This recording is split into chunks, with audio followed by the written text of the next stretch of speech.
Hoy es 5 de febrero, hoy hace 50 años que se fundó el Frente Amplio, que se firmó el acta fundacional por muchos políticos de aquella época. Venían de los partidos de izquierda, venían de los partidos tradicionales, se habían unificado en torno a la lucha contra el autoritarismo creciente de Pacheco Areco, se habían unido en las luchas, digamos, en el Parlamento y en las calles contra un régimen que ya venía en camino hacia lo que luego fue la dictadura, y resultado de esa unidad de acción, el 5 de febrero del 71 se firmó el acuerdo fundacional, el acta fundacional del Frente Amplio. Pasaron muchos años, 50 años son muchos. En esos años recorrimos la resistencia al gobierno autoritario de Pacheco Areco y de Bordaberry, la resistencia a la dictadura con la huelga general, la clandestinidad y las luchas en la década de los 70, el plebiscito del 80 y las elecciones internas, con el voto en blanco como signo de identidad del Frente Amplio, la transición a la democracia, la resistencia al neoliberalismo que llegó con fuerza en la década del 90, los plebiscitos para mantener a las empresas públicas en manos del Estado, y luego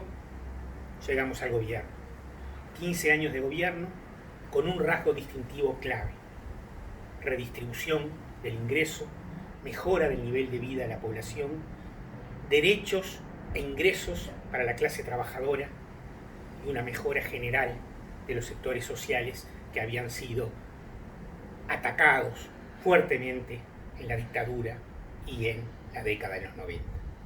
Eso caracterizaron estos 15 años de gobierno. Pero sin embargo,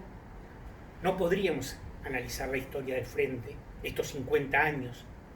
en el autoritarismo, en la dictadura, en el neoliberalismo y en el propio gobierno, sin entender que fue posible llegar a la unidad política ejemplo en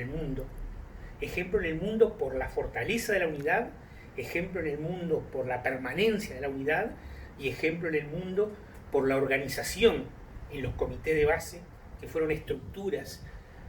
que de alguna manera surgieron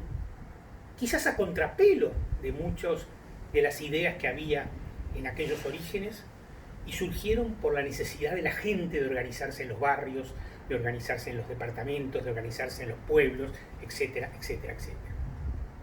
Pero no hubiera sido posible ese Frente Amplio en su identidad, en su permanencia, en su organización, en su movilización,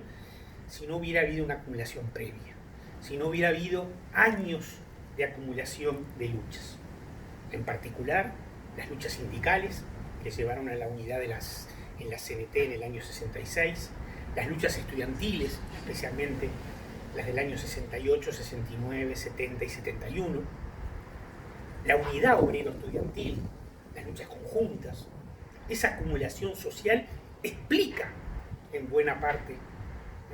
el surgimiento, la consolidación y la permanencia del Frente Amplio. No hubiera sido el mismo el Frente Amplio sin esta acumulación social, sin esta unidad sindical previa, sin estas luchas obrero-estudiantiles que llevaron en la década del 60 a una gran escalada movilizadora y organizativa del movimiento popular. Por eso, hoy estamos de vuelta en la oposición. Y de vuelta en la oposición, volvemos a la resistencia. Luego de 50 años, nuevamente nos encontramos en la resistencia, con un modelo liberal, concentrador, represivo, antipopular. Frente a ese modelo, el Frente Amplio, otra vez en la resistencia, en la lucha legislativa, en la lucha en las calles, en la lucha política, en todas esas instancias, pero sobre todo en la unidad con el movimiento social, en la unidad con los trabajadores, en la unidad con los estudiantes, en la unidad con los cooperativistas. De esa unidad entre el movimiento social y el Frente Amplio emergerán los caminos y las propuestas para resistir esta andanada concentradora, represiva y antipopular que es el gobierno actual.